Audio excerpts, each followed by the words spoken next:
commitments not actualized, resolutions not honored, and principles not observed. Multilateralism has been failed by abuse of trust, negligence, and impunity. A year ago, I stood in this assembly hall to call upon the global community to transform the UN system in order to achieve a consensus-driven, rules-based multilateral system which works for the people of the world in their diversity. It is time for multilateralism to reflect the voice of the farmers, represent the hopes of villagers, champion the aspirations of pastoralists, defend the rights of fisherfolk, express the dreams of traders, respect the wishes of workers, and indeed protect the welfare of all peoples of the world.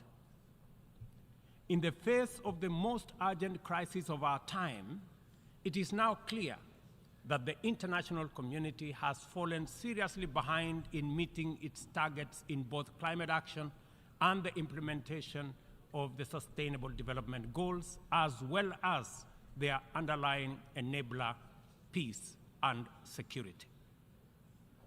We as Africa have come to the world not to ask for arms, charity, or handouts, but to work with the rest of the global community to give every human being in this world a decent chance of security and prosperity by taking necessary actions, mobilizing adequate resources for investment, confronting security challenges, and resolving conflict as we all make our contribution to global prosperity.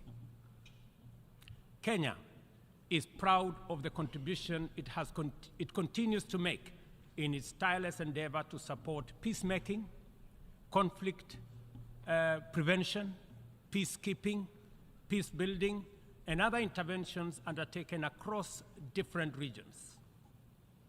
All across Africa, there is progress in efforts to resolve conflict and restore peace and stability, while at the same time, we are witnessing setbacks to democratic consolidation in the form of unconstitutional changes to governments. Kenya remains committed in its contribution to unity, peace, security, stability, and prosperity. Often, we have made encouraging progress. For example, on 5th December 2022, the Juba Peace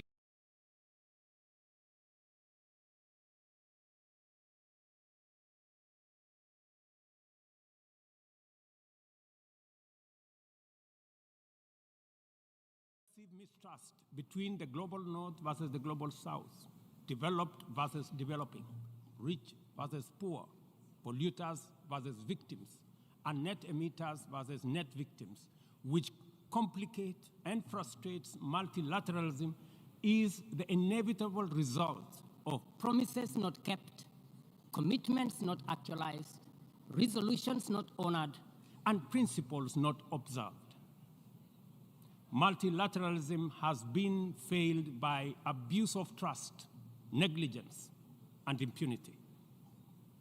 A year ago, I stood in this assembly hall to call upon the global community to transform the UN system in order to achieve a consensus-driven, rules-based multilateral system which works for the people of the world in their diversity.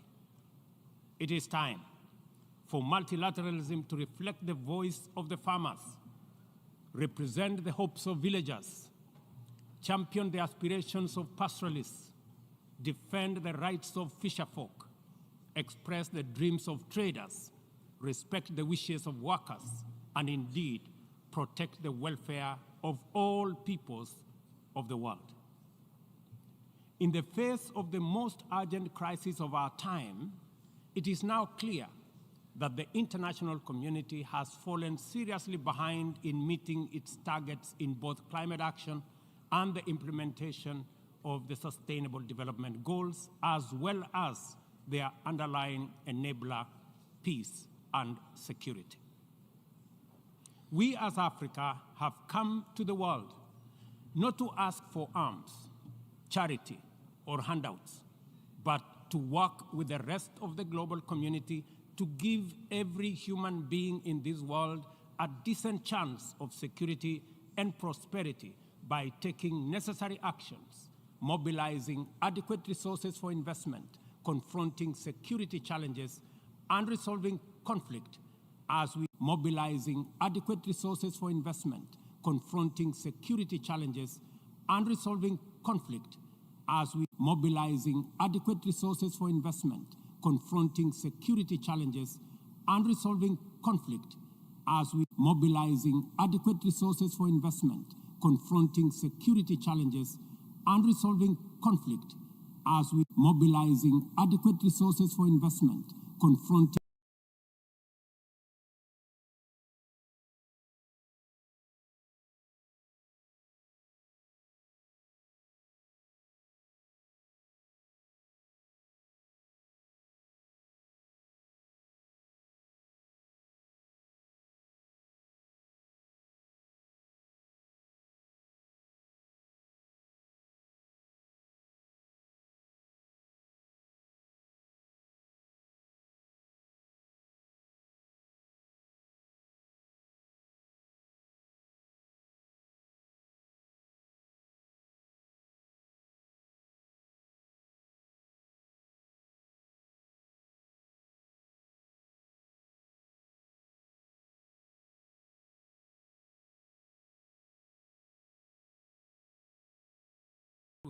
and there are many, as a great friend and true sibling of Haiti.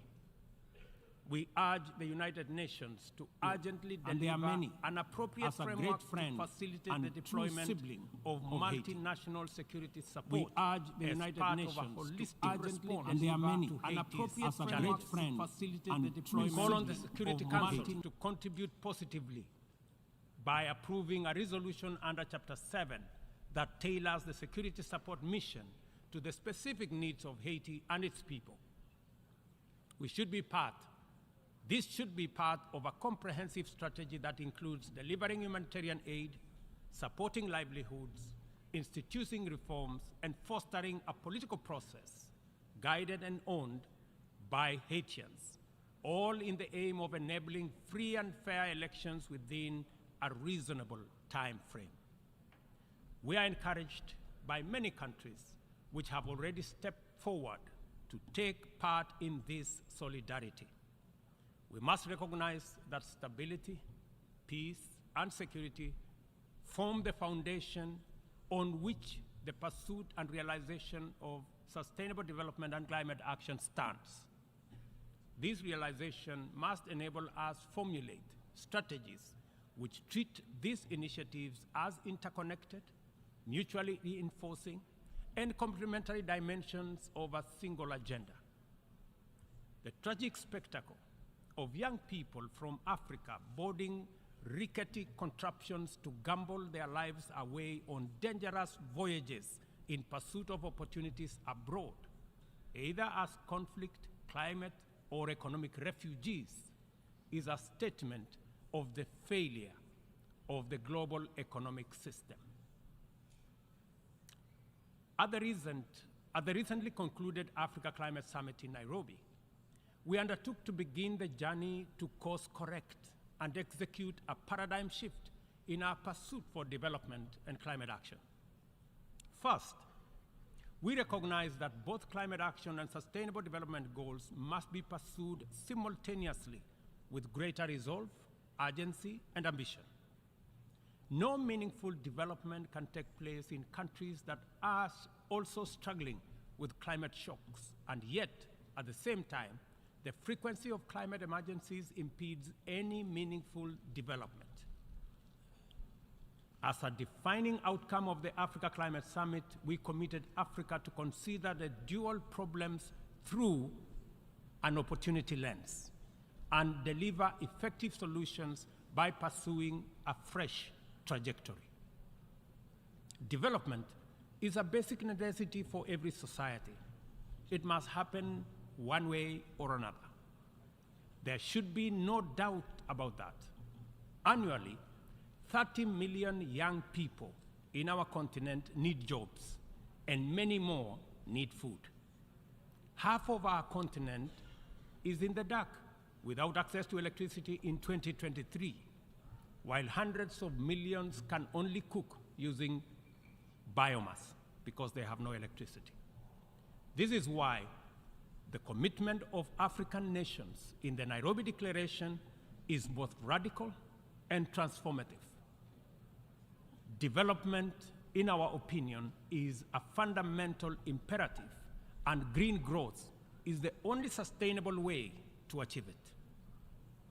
From our standpoint, there is no need to be trapped in a false choice.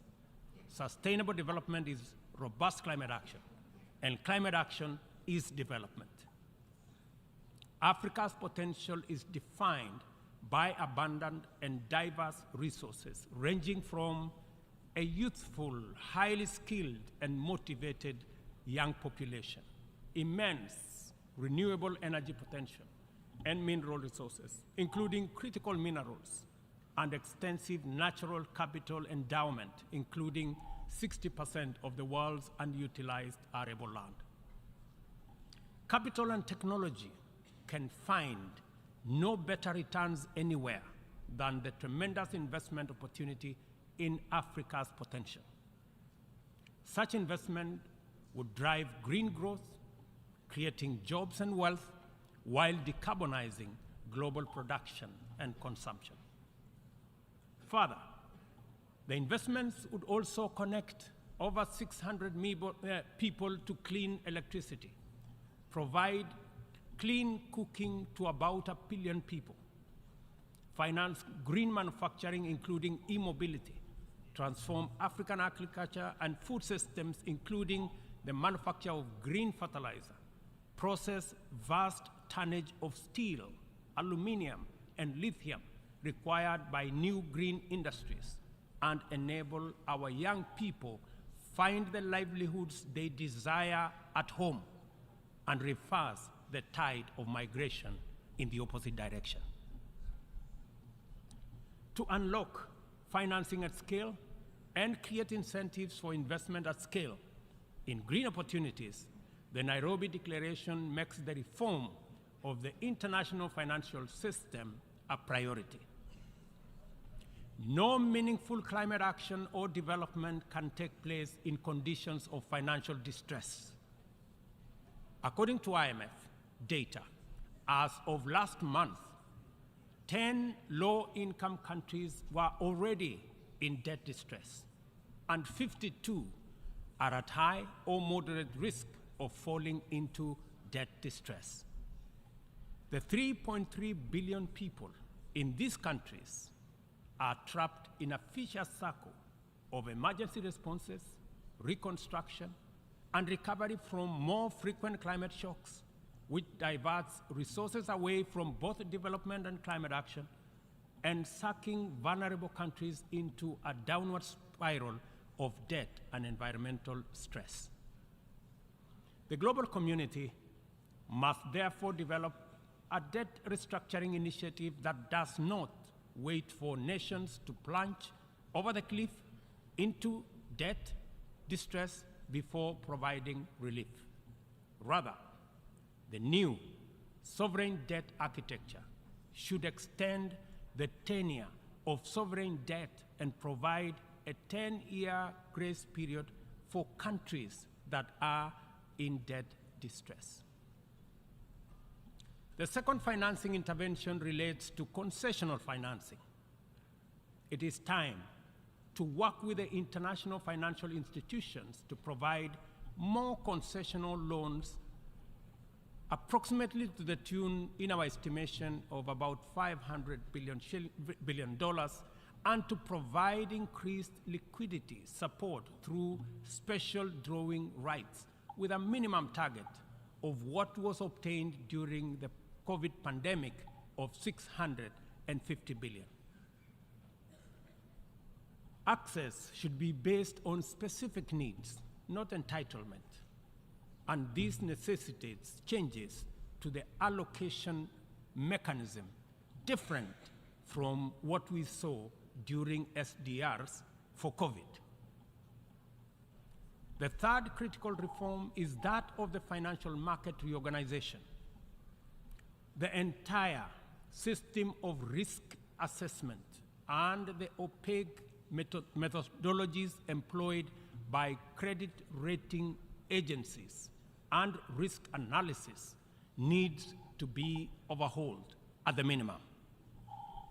We must all recall the miscalculation of subprime mortgage risks by these agencies 2 decades ago, which precipitated a financial crisis whose effects reverberate to date, and ask the following question: on what basis should we believe that their methodologies are better at assessing risk in faraway frontier markets like ours that are far much more complicated to measure objectively than in assessing the value of financial assets in the markets where they actually operate, and which they got so disastrously wrong?